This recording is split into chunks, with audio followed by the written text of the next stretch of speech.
Well, it's been a beautiful spring day, probably mid-50s. Sap is running. I got to get a few more buckets in. But the snow's compacted, probably down to about a foot now. And got the car in the driveway. And the little creek is running, which is a good sign. Just nice to hear that sound. Liquid water. Yeah, it's kind of pretty.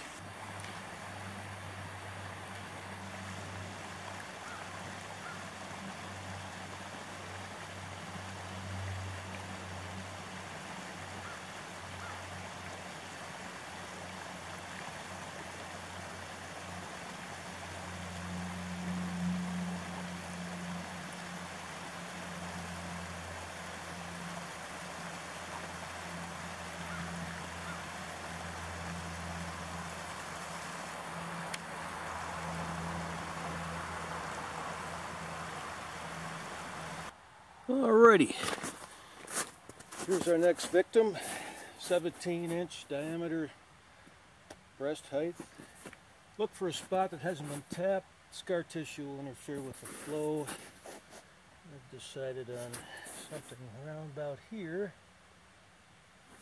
And you angle it upwards, I don't know, 10 degrees. And the wet sapwood, as they call it, aptly named. With any luck, sap will be dripping out of this baby as soon as I pull out the bit. And let's see what we got here. Pretty darn close to 2 inches.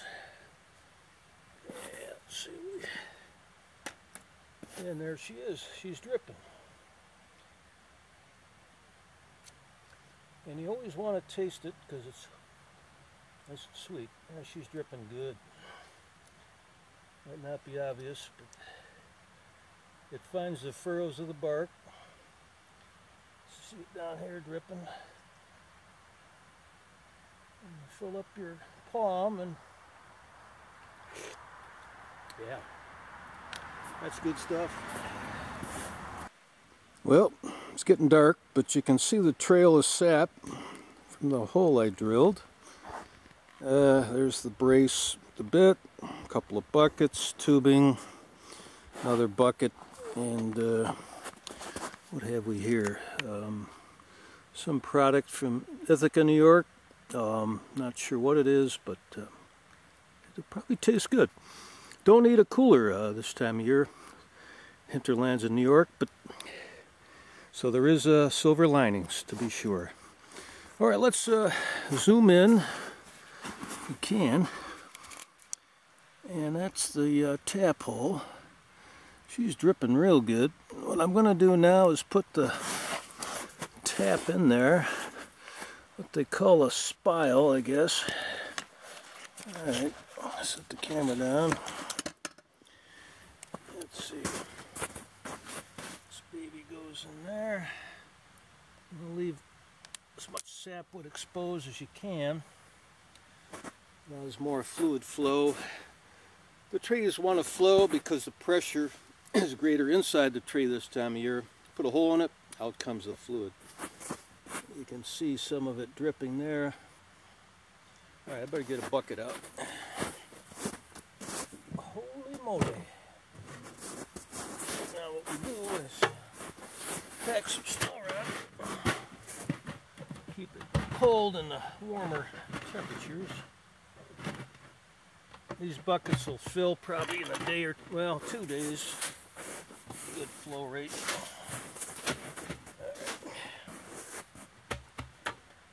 Right. You don't want any bows dipping because then you get frozen.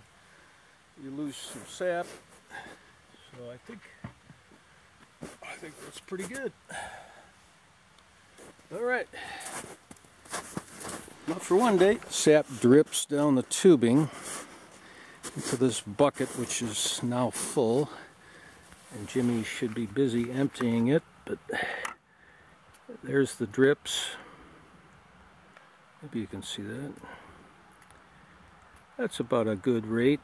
This is an awesome day for sap. About 1 second. You could probably calculate 4 gallons, 1 milliliter a second.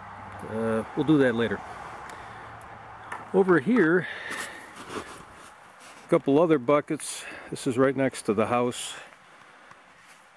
They fell over when the snow melted, so there's very little in those guys. Oh well.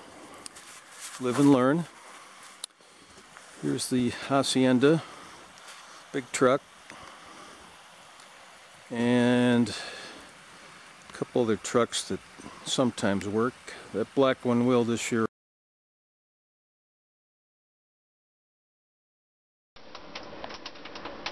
Well, here we are, last Sunday in March. Still a pretty good snowpack in the woods. Beautiful day, about 40. Got enough sap to boil finally. And this is the first boil. Can't see much through the steam here, but we'll boil this down about 40 to 1 ratio. Get you from sap to syrup. And that takes a lot of energy. Here's the firebox on the barrel stove here. There's a bed frame raised to a flared out barrel. A little stove kit, door, and a flue on the back. Fire marshal probably wouldn't approve of this, but anyway. Beautiful day, and we'll have syrup maybe in a couple days.